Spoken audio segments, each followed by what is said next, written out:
Alam mo kung ano yung maganda kapag nasa probinsya ka? Yung parang sobrang layo mo sa problema.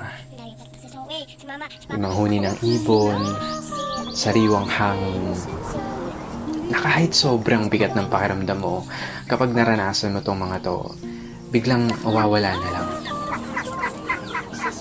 Yung magagandang tanawin, tapos yung palaya na ginawa niyong palaruan ng mga kaibigan mo.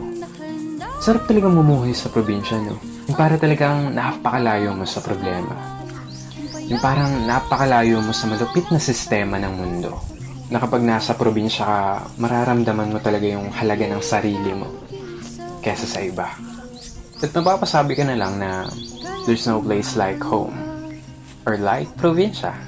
At ikaw na nanonood nito ngayon, masaya ako at naparamdam ko sa'yo ang pamumuhay sa isang probinsya.